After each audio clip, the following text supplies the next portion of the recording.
Hello guys.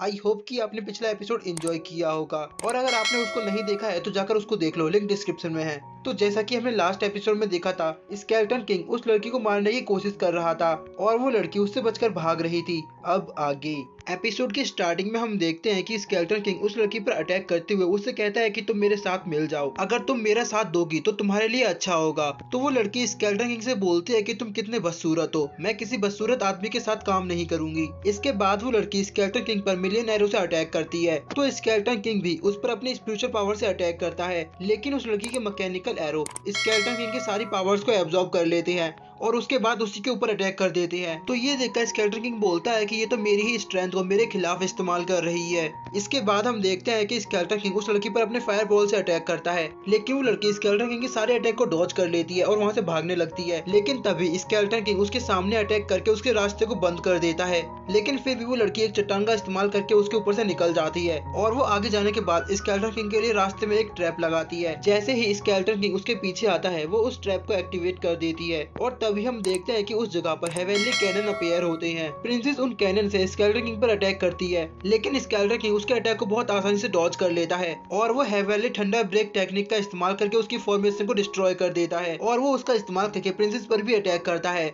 तो ये देखकर प्रिंसेस स्माइल देती है और वो कहती है कि तुम लाइटिंग थंडर के साथ खेल रहे हो, लेकिन तुम इसका इस्तेमाल करके मुझे नहीं हरा सकते। इसके बाद प्रिंसेस भी एक फॉर्मेशन का इस्तेमाल करती है और तभी वहाँ पर एक जाइंट मशीन आ जाती है जो कि वहाँ मौजूद सारे लाइटिंग थंडर को अपने अंदर एब्जॉर्ब करने लगती है। ये देखकर स्केलेटन किंग को समझ नहीं आता कि आखिर वो क्या करने की कोशिश कर रही है, लेकिन तभी हम प्रिंसेस को देखते हैं। वो हेवनली थंडर लाइटिंग रिंग का इस्तेमाल करके इकट्ठी की हुई सारी लाइटिंग पावर से स्केलेटन किंग पर अटैक करती है। प्रिंसेस के इस अटैक से स्केलेटन किंग जमीन पर गिर जाता है। प्रिंसेस को लगता है कि वो हार गया और वो कहती है कि प्रिंसेस से जीतना इतना आसान काम नहीं है, लेकिन तभी स्केलेटन किंग एक अटैक करता है जिससे प्रिंसेस की डिस्ट्रॉय लाइटनिंग रिंग ही डिस्ट्रॉय हो जाती है। तो ये देखकर प्रिंसेस डर जाती है और वो कहती है कि ये मॉन्स्टर अभी भी जिंदा है। इसके बाद प्रिंसेस वहां से डरकर भागने लगती है क्योंकि प्रिंसेस ने अपने सारे अटैक इस्तेमाल कर लिए थे।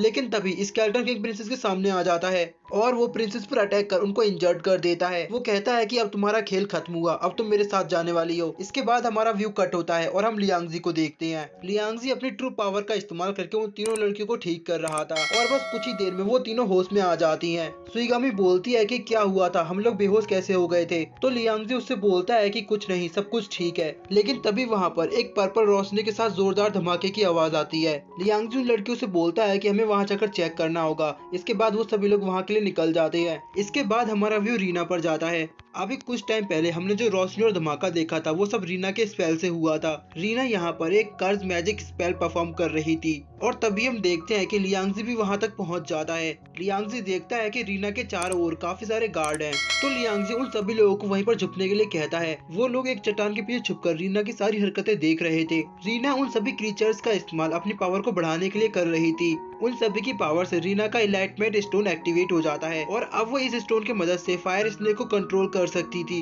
वो बोलती है कि लॉर्ड स्केलेटन किंग ये बात जानकर काफी खुश होंगे कि मैंने इस स्टोन को एक्टिवेट कर दिया है। लेकिन तभी वो उस स्टोन को ध्यान से देखती है। उस स्टोन में लियांगजी और उन सभी की रिफ्लेक्शन आती है और इससे रीना को पता चल जाता है कि वो लोग छुपकर उनको देख रहे हैं।